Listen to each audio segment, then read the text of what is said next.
Assalamualaikum warahmatullahi wabarakatuh. Selamat pagi anak-anak. Bagaimana kabarnya hari ini? Semoga kita selalu dalam keadaan sehat dan dimudahkan dalam menimba ilmu. Amin. Oke, di pagi hari ini kita sudah memasuki subtema 2 PB1, keunikan daerah tempat tinggalku. Nah, jadi setiap daerah itu sudah seperti yang Ibu bilang ya di subtema 1, bahwa setiap daerah memiliki ragam keunikan tersendiri. Nah, kali ini yang akan kita bahas itu adalah Yogyakarta, atau biasa orang nyebutnya DIY, Daerah Istimewa Yogyakarta. Nah, di sini ada beberapa tempat wisata ya yang wajib kita kunjungi ya, mungkin ya, karena dia menjadi ikon ya, atau ikon kota Yogyakarta, seperti simbol Tugu ya di Yogyakarta. Kemudian ada tempat wisata Candi Prambanan ya, kemudian ada upacara adat Gerbek Mulut, kemudian juga ada transportasi andongnya, dan masih sampai saat ini pun masih bisa kita lihat ya transportasi andong. Jadi setiap daerah itu memang memiliki keunikan dari mulai segi makanan khas, kemudian tempat wisatanya. Nah, keunikan tersebut ya dapat kita tulis berupa keunikan fisik seperti sungainya, gunungnya, sawahnya, dan bahkan bentuk rumahnya. Bahkan ada juga sosial budayanya seperti adat istiadat, seni, bahasa, dan salah satu tempat wisata yang memiliki keunikan itu adalah Candi Prambanan. Jadi dia terletak di perbatasan Provinsi Daerah Istimewa Yogyakarta dan Jawa Tengah. Jadi ada asal usulnya ya cerita Candi Prambanan ini, tapi ini hanya cerita fiksi ya. Di sini di halaman 62 anak-anak bisa lihat tentang cerita Roro Jonggrang. Nah, jadi dia seorang putri dari kerajaan Prambanan yang mana ayahnya itu meninggal dalam pertempuran melawan Bandung Bondowoso dari kerajaan Pengging ya. Jadi Bondowoso ini pengen menjadikan Roro Jonggrang itu sebagai permaisurinya atau istrinya. Jadi karena si putri ya tidak mau, akhirnya dia ingin minta dibikin atau dibuat 1000 candi ya. Nah, akhirnya si Bandung Bondowoso ini meminta bantuan kepada jin ya untuk membantunya dalam mewujudkan keinginan si putri, karena semua itu harus selesai sebelum matahari terbit besoknya. Jadi setelah itu ya si Bandung Bondowoso ini sama pasukannya ya, pasukan jinnya itu membangun 99 candi. Karena si Jonggrang ini panik, akhirnya dayang kepercayaannya mempunyai ide untuk menggagalkannya dengan cara menumbuk lesung dan membakar jerami sehingga seolah-olah sudah pagi. Jadi ayam-ayam jantan itu berkokok ya, dan para jin pun sudah terkejut ya, akhirnya mereka pergi. Kemudian di sini si Jonggrang mendatangi Bandung Bondowoso dan dia mengatakan bahwa candi itu tidak mencapai 1000. Nah, karena si Bandung Bondowoso ini kesal, maka dia menjadikannya si Jonggrang itu candi yang ke 1000. Nah, di sini termasuk cerita fiksi ya, yang seperti sudah Ibu bilang, kalau cerita fiksi itu adalah karangan yang berisi kisah atau cerita yang berdasarkan hayalan atau imajinasi dan bukan berdasarkan kejadian nyata. Jadi ini hanya fiksi belaka. Kemudian juga di sini ya anak-anak bisa lihat ada bapak-bapak yang sedang mendorong dan satunya ini mendorong, ini menarik. Jadi mereka ini melakukan gerakan atau gaya. Nah, gerakan mendorong atau menarik yang menyebabkan benda bergerak itu disebut dengan gaya. Jadi Gaya itu dapat mempengaruhi gerakan benda. Beberapa macam pengaruh gaya terhadap gerakan benda itu pertama, gaya dapat mempengaruhi benda diam menjadi bergerak. Yang kedua, gaya dapat mempengaruhi benda bergerak menjadi diam.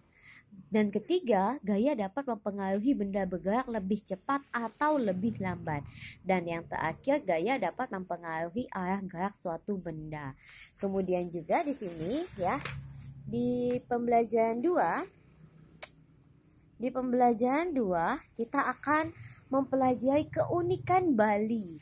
Nah, sekarang kalau tadi Yogyakarta, sekarang Bali. Ini daerah-daerah yang banyak sekali dikunjungi oleh para turis.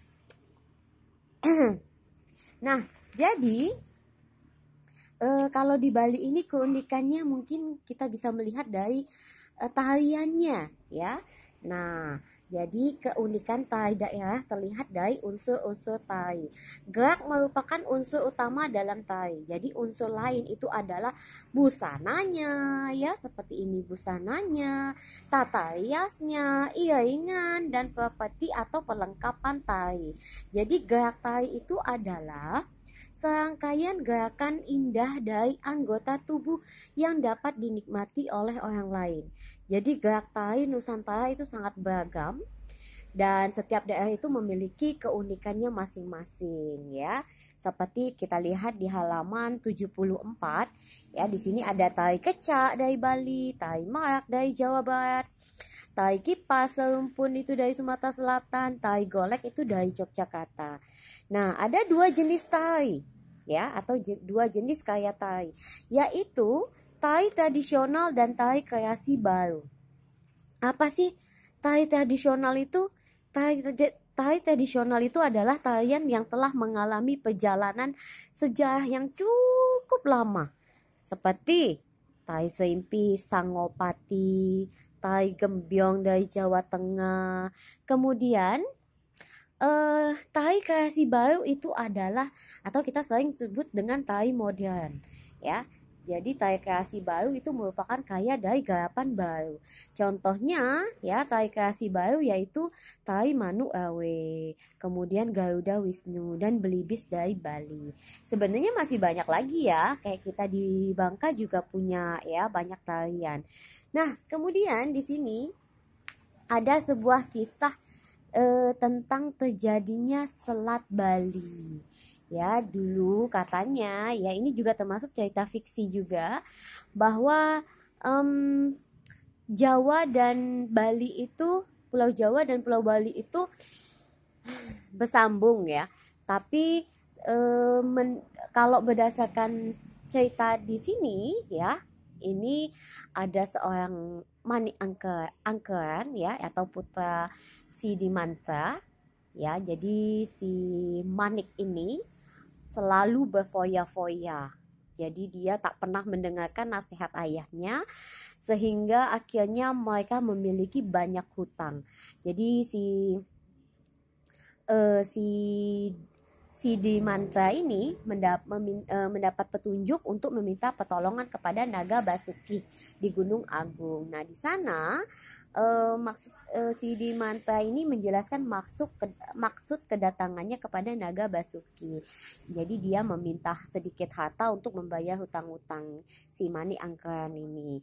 Nah, setelah itu si Manik Angkeran ini kayaknya pengen tahu nih ya, ada mencari tahu di mana tempat ayahnya mendapatkan harta.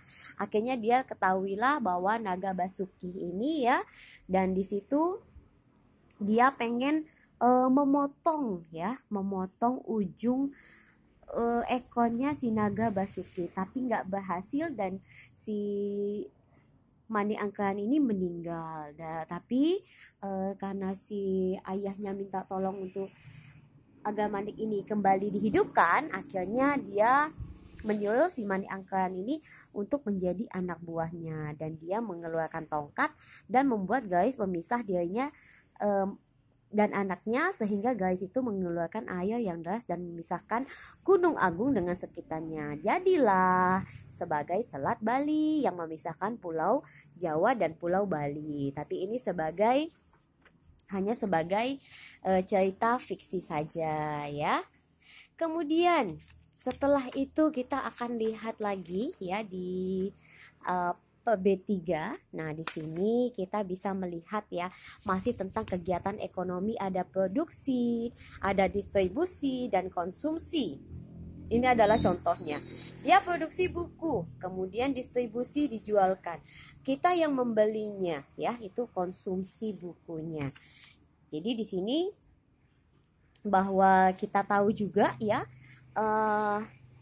salah satu kota pelajar ya. Jadi kalau kita tahu Yogyakarta itu terkenal dengan julukan kota pelajarnya. Kenapa? Karena disitulah banyaknya orang-orang berkumpul ya dari berbagai daerah ya, mulai dari Aceh kemudian sampai ke Timor Leste pun ya ada anak-anak yang sekolah di Jogja. Jadi memang perguruan di Jogja itu banyak ya, sehingga dia disebut atau dijuluki dengan kota pelajar. Jadi dia memiliki banyak sekali keunikannya, mulai dari tempat wisata, transportasi, adat istiadat, berupa upacara adat, dan bidang pendidikannya pun ya, dia bahkan dari mancanegara pun datang ke Jogja itu hanya untuk belajar. Jadi ada beberapa perguruan tinggi yang memang sangat terkenal di sana ya, seperti UGM, kemudian UNY, UAD, UTY, UMY, dan masih banyak lagi. Oke, sampai di sini pelajaran kita dan selamat belajar.